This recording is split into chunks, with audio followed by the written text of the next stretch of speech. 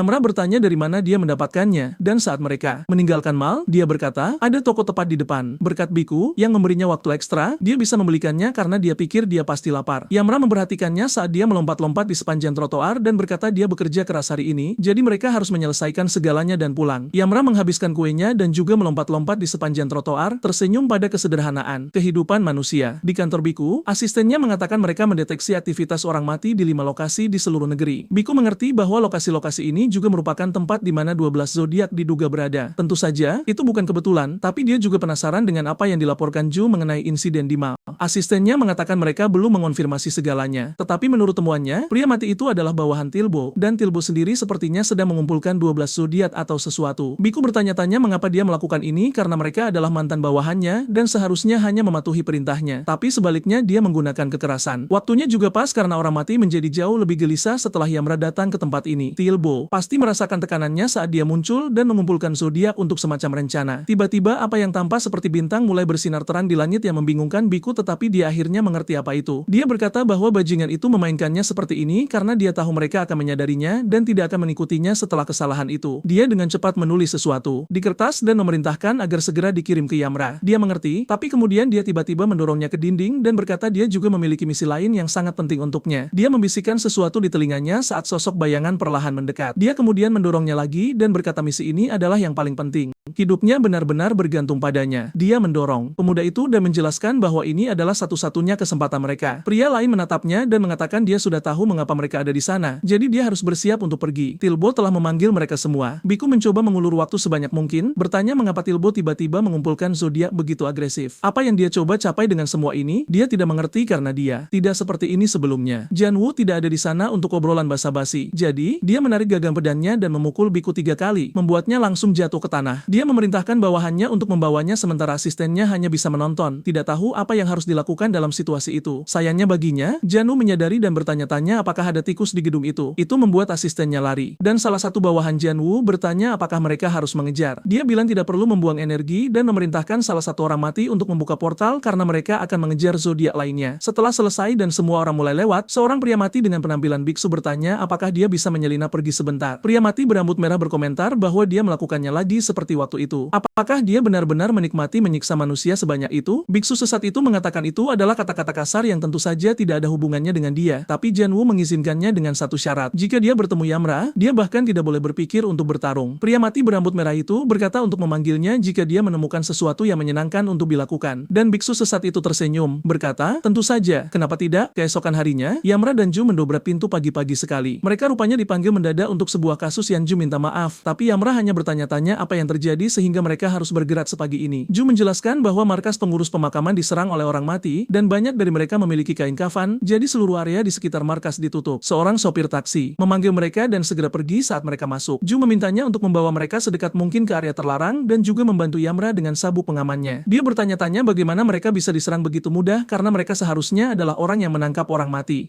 Ju menjelaskan bahwa itu lebih rumit dari itu. Dia harus mengingat percakapan pertama dengan Biku. Yama teringat bahwa wanita itu berkata manusia berjuang untuk melindungi diri karena mereka jauh lebih lemah daripada para arwah. Apakah itu poin utamanya? Ju mengiyakan. 21 tahun lalu, setelah arwah tiba-tiba muncul, asosiasi pengurus arwah dibentuk dan anggotanya diperlakukan layaknya pelayan publik. Ju mencoba menjelaskan lebih detail, namun menyadari Yama menatapnya. Dengan tatapan kosong seperti orang bodoh, teringat ucapan Noming. Jika Yama terlihat seperti orang tolol, sebaiknya dia menjelaskan seperti sedang berbicara dengan anak kecil. Dia berpikir sejenak dan akhirnya menemukan penjelasan yang pas. Pengurus arwah itu seperti polisi bagi para arwah. Mereka melindungi orang-orang dari arwah dan dibayar oleh negara. Biasanya, pengurus arwah yang terampil bisa menangani 3 arwah sekaligus, tapi itu hanya berlaku untuk arwah biasa. Mereka yang melakukan dosa lebih berat dan telah mengembara di lubang neraka lebih lama sulit dikalahkan tanpa kain kafan. Untuk menyederhanakan tingkat kekuatan, arwah lebih kuat dari manusia, tapi manusia dengan kain kafan jauh lebih kuat. Di sisi lain, arwah dengan kain kafan jauh lebih kuat lagi. Tapi kau sudah tahu, itu kan arwah dengan kain kafan disebut Chunja. Yama puas dengan penjelasan itu, tapi mereka harus bergerak. Mereka tiba di markas, namun yang mereka temukan hanyalah debu dan reruntuhan. Yama menyuruhnya jangan khawatir apakah mereka arwah biasa atau Chunja. Mereka hanya perlu menangkapnya dan semuanya akan baik-baik saja. Noming tiba-tiba muncul dari sesi penyiksaan harian dan berkomentar bahwa segalanya mungkin tidak sesederhana yang diharapkan. Ju memperhatikan darah di wajahnya dan bertanya apakah dia baik-baik saja, tapi Noming bilang itu bukan darahnya. Yama bertanya apakah dia berhasil mendapatkan informasi dari Ivan, dan Nomi menjawab bahwa dia mencoba mengorek informasi dengan lembut. Namun akhirnya Ivan memohon ampun karena dia tidak tahu apa-apa lagi. Ternyata dia tidak tahu banyak kecuali satu hal. Beberapa bawahannya kini bergabung dengan Tilbo. Ju merasa itu berita bagus karena mereka mungkin bisa membujuk mereka untuk bergabung. Namun, saat melihat ekspresi Yama, dia terdiam. Yama bertanya berapa jumlah mereka, dan Noming mengaku tidak tahu. Ivan benar-benar tidak berguna. Yama menghela napas dan berkomentar bahwa keadaan akan menjadi sangat sulit mulai sekarang. Tapi dia berharap setidaknya itu bukan Janwoo atau Bulgo karena jika salah satu dari mereka yang terlibat, situasinya akan jauh lebih buruk. Sesosok arwah bersembunyi di balik lempengan batu, bersiap menyerang mereka, haus akan target baru. Yama menyuruh Ju untuk menghubungi markas dan melapor bahwa bala bantuan sedang dalam perjalanan dan akan segera tiba. Dari sana menuju lokasi mereka akan menempuh jalur terpendek dan mengirim setiap arwah yang mereka temui langsung kembali ke neraka. Di berita OBC, seorang reporter mengatakan bahwa pasien yang menerima bantuan psikiatri untuk depresi terlihat meninggalkan rumah sakit secara bersamaan. Fenomena nasional ini kontroversial karena sebagian besar pasien lahir di tahun babi. Sekarang mereka akan mendengar dari Profesor Kim Tong. Dia mengonfirmasi bahwa dia melihat insiden ini sebagai awal dari fenomena sosial baru. Zodiak berdasarkan tahun lahir membagi orang ke dalam 12 hewan roh seperti tikus, kerbau, dan babi. Urutannya mengikuti dari tikus yang pertama hingga babi yang terakhir. Jika lahir di tahun tikus, kau adalah tikus. Di tahun ayam, kau adalah ayam, dan seterusnya. Meski dianggap sebagai cerita rakyat, belakangan fenomena tidak biasa terjadi di mana-mana. Orang yang lahir di tahun babi menderita depresi dan mereka yang lahir di tahun domba menjadi sangat religius. Tingkat kejahatan juga meningkat, terutama pembunuhan di antara mereka yang lahir di tahun ular. Mereka terus meneliti karena yakin ada sesuatu yang memengaruhi orang-orang. Reporter berterima kasih atas komentarnya dan beralih ke berita lain. Tadi malam, asosiasi pengurus arwah diserang oleh arwah, menyebabkan korban jiwa. Sekarang, mereka akan terhubung dengan reporter di lokasi, Park Daho. Dia menjelaskan bahwa meski hari sudah larut, para arwah masih mengamuk. Pengurus arwah dengan kain kafan berusaha semampu mereka untuk menahan ancaman. Namun anehnya, para arwah tampak bertindak secara terorganisir dan Chunja ada di mana-mana, membuat penaklukan menjadi sulit. Dia terjebak di tempat penampungan sementara dan semua orang menunggu bala bantuan dengan jantung berdebar kencang. Jika para arwah berhasil menembus penghalang, sesuatu yang mengerikan akan terjadi dan mereka mungkin tidak akan selamat. Sayangnya, kata-katanya menjadi kenyataan saat penghalang dihancurkan dan para arwah mulai berhamburan masuk. Dengan sang biksu di depan, dia mulai merapalkan doa Buddha dan menyatakan bahwa pembantaian benar-benar akan terjadi di sini. Oh, kasihan sekali, yang hidup benar-benar menyedihkan. Dia juga bertanya apakah mereka menyembunyikan seseorang di sana, tapi tidak ada yang mengerti maksudnya. Sang biksu membiarkan para arwah bertindak sesuka hati, memaksa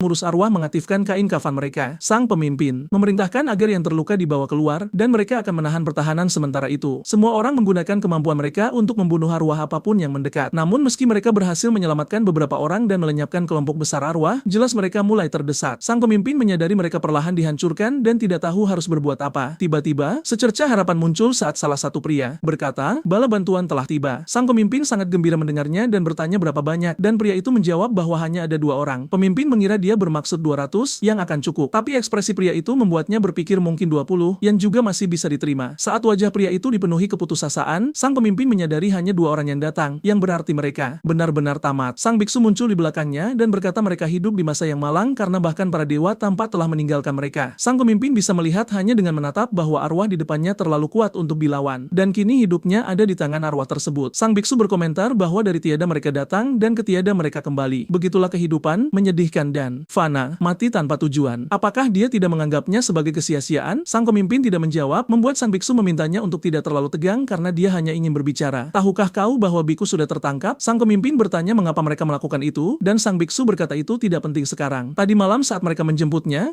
dia tiba-tiba mengoceh omong kosong, cerita lama dan sepele, yang tidak ada alasan untuk dibicarakan di sana. Ternyata dia dulu adalah penasihat Tula, namun dengan pikiran secemerlang itu, tidak ada alasan baginya untuk bicara terlalu banyak. Dia sedang mengulur waktu agar manusia kecil yang aneh bisa kabur. Mereka curiga ada yang tidak beres, mencari kemana-mana, tapi belum menemukannya. Sepertinya dia bersembunyi di suatu tempat di sini. Sang pemimpin menyuruhnya untuk langsung ke intinya, dan sang biksu tersenyum. Dia menunjuk ke arah anak-anak yang terluka dan para lansia. Pasti orang yang mereka cari ada di antara mereka. Yang perlu mereka lakukan hanyalah membiarkannya mencari. Dan jika mereka benar-benar tidak menemukan orang yang dicari, dia bersumpah tidak akan membuat masalah lagi dan mengirim semua arwah pergi. Untuk mendapatkan kepercayaan lebih, arwah itu berkata dia dulunya seorang biksu dan belum melupakan nilai sejati kehidupan. Itulah sebabnya dia berjanji tidak akan menyakiti siapapun. Mereka hanya perlu menyerahkan orang yang bersembunyi di sana. Waktunya memilih. Biarkan dia masuk atau hadapi pertarungan yang tidak mungkin dimenangkan. Sang pemimpin melihat sekeliling, menatap mereka yang terluka di depannya dan para pengurus arwah yang kelelahan. Asisten biku menonton dari sudut dan tidak percaya para arwah mengikutinya sampai sejauh ini. Mereka benar-benar gigih. Sepertinya mereka tidak akan menghentikan pencarian dan karena dia tidak punya tempat lagi untuk lari, dia harus membuat keputusan. Dia tidak bisa membahayakan semua orang itu karena dirinya. Namun di sisi lain, biku mempercayakannya misi penting ini. Jika dia tertangkap, pengorbanan biku akan sia-sia. Saat dia tenggelam dalam pikiran, Ju menyentuh bahunya dan menyuruhnya untuk tidak khawatir. Lagi, pikiran sang pemimpin hancur oleh pilihan yang dipaksakan, kode moralnya diuji, dan dia tidak bisa mempertahankannya. Tiba-tiba, pengurus arwah lain muncul dan menyuruhnya untuk tidak mendengarkan bajingan itu. Dia mungkin mengklaim memahami nilai kehidupan, tapi seluruh tubuhnya berbau darah. Dia tidak boleh goyah dengan keyakinannya karena pria ini menikmati situasi ini. Sang biksu menatap sejenak, lalu menunjukkan sifat aslinya. Dia juga akan pergi tanpa membawa apapun kecuali rasa sakit singkat yang akan mereka rasakan. Pengurus arwah bersiap menghadapi kematian, tapi kemudian api hitam menghantam tangan sang biksu, dan dia mengenali api siapa itu. Hanya ada satu orang yang memegang api yang melahap segalanya di jalurnya. Raja Yama, yang kini berkesempatan dia lihat. Selama masa aktifnya sebagai penguasa dunia bawah, salah satu dari 12 bawahannya adalah biksu sesat NU. Saat masih manusia, dia memasuki sarang harimau yang telah menangkap dan menyiksa seorang biksu pemula. Dimakan kemarahan saat melihatnya, dia mencabik-cabik harimau itu menjadi potongan kecil dan membiarkannya membusuk. Dia menjadi sosok legendaris dengan kemampuan tempur legendaris yang meninggalkan setiap prinsip biksu. Nomi menatapnya dengan jijik, tidak pernah membayangkan dia benar-benar akan bergabung dengan Tilbo. Yama bertanya apa yang dia lakukan di sini, dan NU berkomentar bahwa dia telah tumbuh dengan hebat sejak terakhir kali mereka bertemu. Sepertinya dia sangat menikmati masa pensiun, bukan? Yama tidak memberinya kepuasan dengan menjawab. Jadi NU berkata dia terlihat tajam sekarang dan bertanya-tanya bagaimana dia menemukan kedatangannya ke pesawat ini. Yama beram mendengar ejekan picik itu, tapi NU bersikeras dia hanya bercanda, hanya senang bisa bertemu lagi. Sebuah gestur kecil tanpa pantas, meski dia tidak pernah menyangka Yama punya bawahan baru. Cobaan yang harus dia hadapi bersamanya pasti sangat berat. Noming tidak suka betapa santainya bajingan ini berbicara di hadapan Yama, tapi NU membalas bahwa itu wajar, karena mereka musuh sekarang. Tetap saja, dia akan bertanya karena rasa ingin tahu. Tidak bisakah Yama melepaskannya dan lupa bahwa dia pernah di sini? Yama bilang jangan harap, karena dia akan mencabik-cabiknya dan melemparkannya ke neraka. Di sana dia akan mengungkap semua yang dia tahu, tidak peduli berapa lama waktu yang dibutuhkan. NU senang melihat dia tetap Yama yang dulu, tapi memperingatkan bahwa dialah yang akan menjatuhkannya. Noming menyebutnya gila. Apa dia benar-benar berpikir punya kesempatan melawan Yama sekarang? NU tahu apa yang dia katakan, tapi ada pepatah yang sering dia katakan kepada juniornya, kau tidak akan tahu kecuali mencoba. Dengan itu, dia mengisi paru-parunya dengan udara dan mulai berteriak sekeras mungkin agar semua Chunja bisa mendengar. Raja dunia bawah yang perkasa telah muncul untuk merebut hadiah mereka. Jika dia terus bertambah kuat dan jika mereka berani membiarkannya, dia akan menjadi rintangan yang tidak teratasi bagi Tilbo. Sekarang, saat dia di titik terlemahnya, inilah saatnya untuk menyerang dan mengakhiri hidupnya. Mereka akan memulai misi untuk menaklukkan Yama. Segera setelah dia menghantamkan tongkatnya ke tanah, ratusan Chunja muncul di sekelilingnya.